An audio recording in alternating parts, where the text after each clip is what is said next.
is sick. आज हम देखेंगे फॉल की कहानी को, जो एक सर्वाइवल साइकोलॉजिकल थ्रिलर फिल्म है। ये कहानी दो दोस्तों की है जो एक सुनसान रेगिस्तान में मौजूद 2000 फीट ऊंचे B67 टीवी टावर पर फंस जाते हैं, जहाँ से नीचे आना लगभग नामुमकिन था और दूर दूर तक फैला सिर्फ खाली रेगिस्तान। ये ऊपर कैसे पहुंचे और क्या ये लोग बच पाएंगे, चलिए देखते हैं। मूवी की शुरुआत में हम बेकी, उसका हस्बैंड डैन और उसकी सबसे अच्छी दोस्त हंटर को देखते हैं, जो माउंटेन क्लाइंबिंग कर रहे थे। क्लाइंबिंग करते वक्त अचानक से डैन का पैर फिसल जाता है और नीचे गिरकर वो बेमौत मारा जाता है। जिसके बाद सीन चला आता है 1 साल बाद प्रेजेंट में, जहाँ आज भी बेकी डैन की मौत को भुला नहीं पाई थी। यहाँ तक कि डैन की मौत को भुलाने के लिए बेकी ने शराब का सहारा लेना भी शुरू कर दिया था और डिप्रेशन में सुसाइड करने की भी कोशिश की। और इस बात से बेकी के पिता जेम्स भी काफी परेशान थे। वो बेकी को समझाते हैं कि 1 साल बीत चुका है, तुम्हें इस हादसे को भुलाना ही होगा, लेकिन बेकी उनकी कोई भी बात नहीं सुनती। इधर डैन की बरसी से पहले हंटर बेकी के घर आकर उसे B67 टीवी टावर पर क्लाइंबिंग करने के लिए इनवाइट करती है, क्योंकि हंटर जानती थी कि बेकी को एडवेंचर कितना पसंद है। और 1 साल पहले हुए हादसे से बेकी को बाहर निकालने के लिए हंटर के पास यही जरिया था, लेकिन बेकी हंटर को आने से साफ मना कर देती है, क्योंकि डैन के मौत के बाद से ही उसने क्लाइंबिंग करना छोड़ दिया। अगले दिन बेकी फिर से सुसाइड करने के लिए नींद की गोलियां ढूंढने जाती है, लेकिन कुछ वक्त सोचने के बाद वो फैसला करती है कि वो हंटर के साथ क्लाइंबिंग करने जरूर जाएगी। अगले दिन हंटर और बेकी दोनों उस टीवी टावर की ओर निकल पड़ते हैं। सफर के दौरान बेकी हंटर के फोन में उसकी कुछ पुरानी फोटोज देख रही होती है, तभी उसे उसके पिता जेम्स का कॉल आता है, लेकिन बेकी उनका कॉल काट देती है। काफी देर ड्राइव करने के बाद वो रात बिताने के लिए एक होटल में रुकते हैं, जहाँ डिनर करते वक्त बेकी को पता लगता है कि हंटर एक यूट्यूबर है जो ट्रैवल व्लॉग्स बनाकर उसी से अर्निंग करती है। तभी बेकी की नजर उस टीवी टावर पर जाती है जहां वो जाने वाले थे।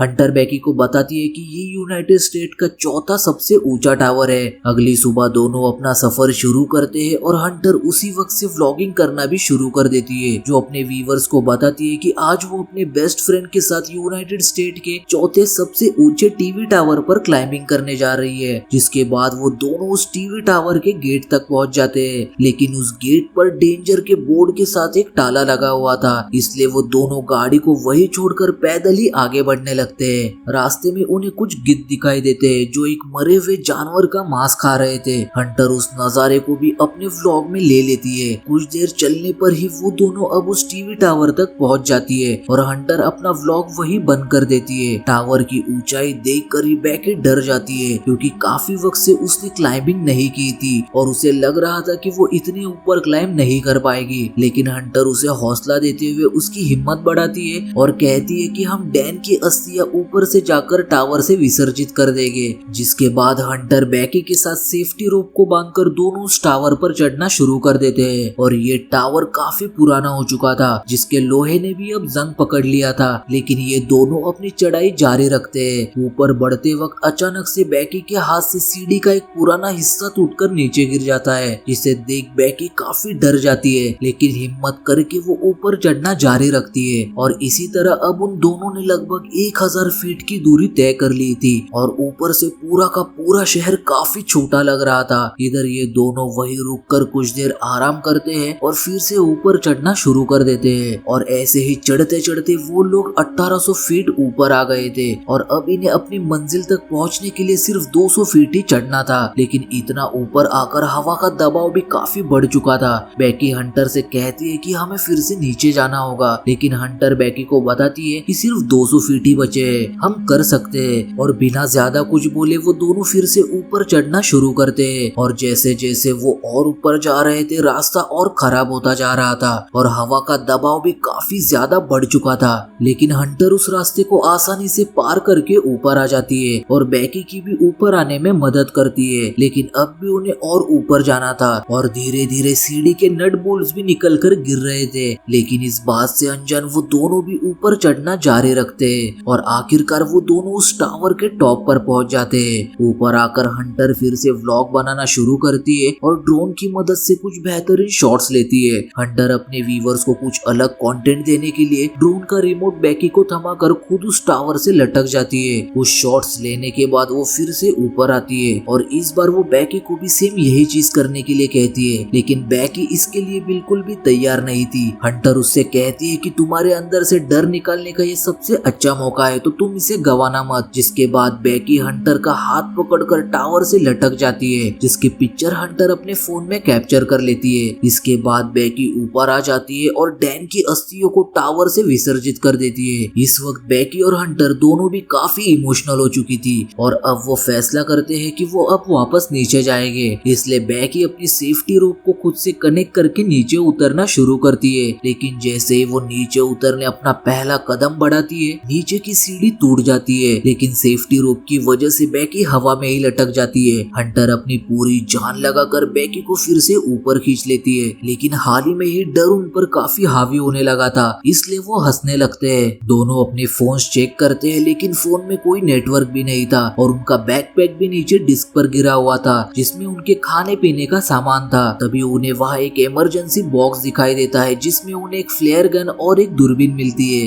लेकिन ये चीजें उनके किसी काम की नहीं थी। और ये देख बैकी बौखला कर हंटर पर ही भड़क जाती है, लेकिन हंटर बैकी को ये कहते हुए शांत करती है कि शायद नीचे किसी ने सीढ़ी गिरने की आवाज सुनी हो, तो उस आवाज से शायद कोई यहाँ हमारी मदद करने के लिए आ जाए, तो हमें बस कुछ वक्त यहाँ इंतजार करना होगा। तब हंटर नोटिस करती है कि नीचे उतरते वक्त जब सीढ़ी टूटी थी तभी बैकी के टांग पर चोट लग गई थी। यहाँ हंटर बैकी के चोट पर खून रोकने के लिए अपना शर्ट बांध देती है। कुछ वक्त बाद बैकी हंटर से पूछती है कि उसने आखिर व्लॉगिंग शुरू करने का क्यों सोचा, इस पर हंटर गलती से डैन का नाम लेती है। डैन का नाम सुनकर बैकी के मन में हंटर के लिए शक बैठ जाता है। थोड़ी देर बाद हंटर अपने फोन में उस मरे हुए जानवर की पोस्ट देखती है जो उसने सुबह ही अपलोड की थी। तभी उसे एक आइडिया आता है कि हम एक हेल्प मैसेज टाइप करके फोन को रस्सी के सहारे नीचे छोड़ेंगे, शायद नीचे नेटवर्क आ जाए और हेल्प मैसेज पोस्ट हो जाए। हालांकि उनकी ये कोशिश नाकामयाब हो जाती है। इसके बाद उन्हें लगता है कि जमीन पर नेटवर्क तो जरूर होगा,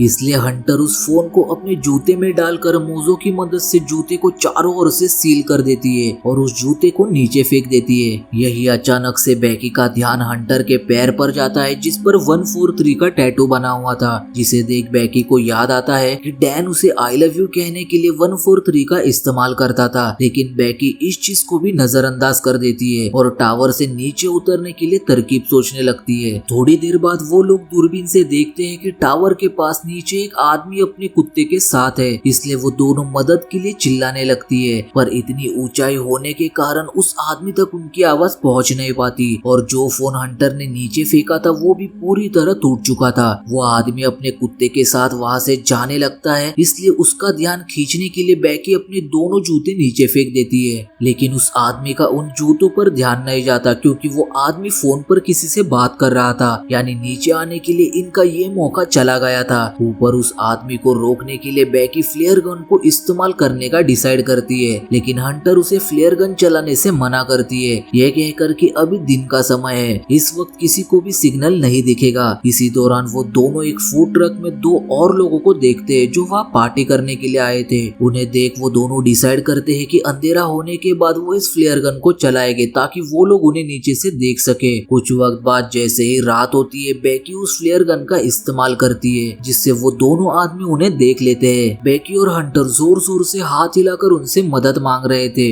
वो दोनों देखती है कि वो दो आदमी उनकी कार के पास जा रहे हैं। उन्हें लग रहा था कि अब उनकी जान बच जाएगी, लेकिन अफसोस क्योंकि वो दो लोग चोर थे जो उनकी कार चुरा कर वहाँ से भाग जाते हैं। और ये देख दोनों काफी दुखी हो चुकी थी। अब उन्हें समझ नहीं आ रहा था कि वो क्या करे। तभी बैकी हंटर से उसके टैटू के बारे में पूछती है और इस बार हंटर ये रिवील करती है कि उसका और डैन का 6 महीने तक अफेयर चला। मैं उससे प्यार करती थी लेकिन डैन तुमसे ज्यादा प्यार करता था, इसलिए मैंने ब्रेकअप कर लिया। इस बात को सुन बैकी पूरी तरह टूट जाती है कि उसकी बेस्ट फ्रेंड और उसका हस्बैंड डैन उसके साथ ऐसा भी कर सकते हैं। अब अगली सुबह बैकी अपना फोन चेक करती है, तभी उसे पता लगता है कि उन्हें टावर पर चढ़े 24 घंटे बीत चुके हैं और उन्हें अब काफी भूख और प्यास प्यास लग रही थी, इसलिए हंटर फैसला करती है कि वो नीचे डिस्क पर जाकर बैकपैक को ऊपर ले आएगी और सेफ्टी रोप के जरिए नीचे उतरने लगती है। लेकिन डिस्क से थोड़ी ही दूर पर वो रस्सी छोटी पड़ जाती है, जिस वजह से वो बैकपैक तक पहुंच नहीं पाती।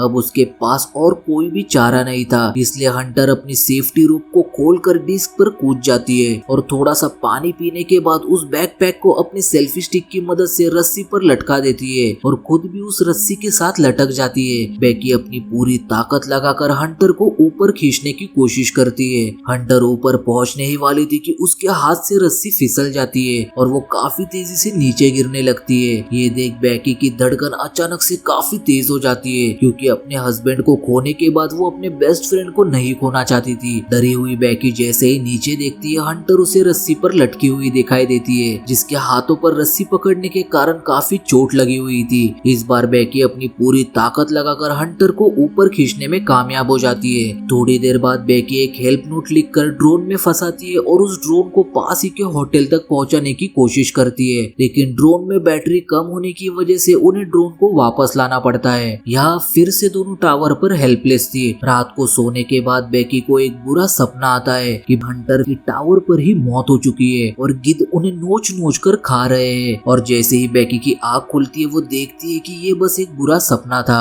अगली सुबह बेकी को पता चलता है कि टावर के ऊपर लगी लाइट से वो ड्रोन को चार्ज कर सकती है। बेकी उस पोल पर चढ़कर जैसे ही चार्जर को उस सॉकेट में लगाती है, वो देखती है कि प्लग काफी लूज है, यानी जब तक ड्रोन चार्ज नहीं होता उसे ऊपर ही चार्जर पकड़कर लटके रहना होगा। काफी वक्त से ऊपर ही लटकने की वजह से बेकी के हाथ कांपने लगे थे और इससे भी बुरी बात ये थी कि वहाँ गिद्ध आकर बेकी पर हमला कर देते हैं। कुछ वक्त बाद जैसे ही ड्रोन पूरा चार्ज होता है, बेकी फिर से नीचे आ जाती है, जिसके बाद एक बार फिर से हेल्प नोट को ड्रोन को होटल तक पहुंचाने की कोशिश करती है। लेकिन जैसे ही वो ड्रोन होटल तक पहुंचने ही वाला था, एक ट्रक को टकराने से वो ड्रोन पूरी तरह टूट जाता है। ये देख वो दोनों और भी ज्यादा डर गई थी। अब उन्हें यहाँ से निकलने का और कोई भी रास्ता नजर नहीं आ रहा था। भूख और प्यास से वो दोनों हार मानकर वहीं बैठ जाती है और शाम होते ही वहाँ तूफान भी आने ही वाला था, जिससे अब उनका जिंदा रहना और भी मुश्किल हो गया था। बेकी को काफी तेज नींद आ रही थी, लेकिन हंटर उसे सोने से मना करती है, क्योंकि उसके सोते ही गिद्ध फिर से उन पर हमला करेंगे। बेकी हंटर से उसका दूसरा जूता भी मांगती है, ताकि इस बार वो अपना फोन उस जूते में डालकर नीचे फेंक सके। लेकिन हंटर कहती है कि मेरा जूता तो नीचे डिस्क पर ही गिरा हुआ है। और यहाँ आता है कहानी में एक बड़ा ट्विस्ट। इधर हमें पता चलता है कि जब हंटर नीचे डिस्क पर कूदी थी, उसी वक्त उसकी मौत हो चुकी थी। उसके बाद से बेकी अकेले ही सरवाइव कर रही थी। बेकी अब तक हंटर की मौजूदगी को हेलोसिनेट कर रही थी। रात के तूफान को सरवाइव करने के बाद बेकी अपने पिता के लिए एक वीडियो मैसेज रिकॉर्ड करती है, जिसमें वो बताती है कि वो वापस घर आना चाहती है। वहीं दूसरी तरफ बेकी के पिता जेम्स भी उसे लेकर काफी चिंता में थे। अगले दिन जब बेकी टावर पर सोई हुई थी, तभी वह एक गिद्ध आकर उसके चोट पर से उसका मांस खाने लगता है। और क्योंकि बेकी काफी भूखी थी, तो वो उस गिद्ध की गर्दन पकड़कर उसे वही मार देती है और उसके मांस से अपनी भूख मिटाती है। जिसके बाद उसमें थोड़ी सी ताकत आ जाती है और वो रस्सी के सहारे नीचे डिस्क पर उतर जाती है, जहाँ वो हंटर की लाश को देखती है। बेकी अपने फोन से अपने पिता जेम्स को मैसेज करती है कि वो इस टीवी टावर पर फंसी हुई है और उस फोन को हंटर के जूते में डाल देती है। पर बेकी इस बार उस जूते को हंटर की बॉडी में डालकर उसकी बॉडी को ही टावर से नीचे फेंक देती है। इसके बाद रात में जैसे ही जेम्स को बेकी का मैसेज मिलता है, वो फौरन उस टीवी टावर तक पहुंच जाते हैं, जहां वो आकर देखते हैं पुलिस एक लड़की की लाश को कवर कर रही थी। उन्हें लगता है कि ये उसकी बेटी बेकी है, लेकिन तभी वो अपनी बेटी को पुलिस की वैन में बैठा हुआ देखते हैं, जिसे पुलिस ने रेस्क्यू कर लिया था। यहाँ जेम्स और बेकी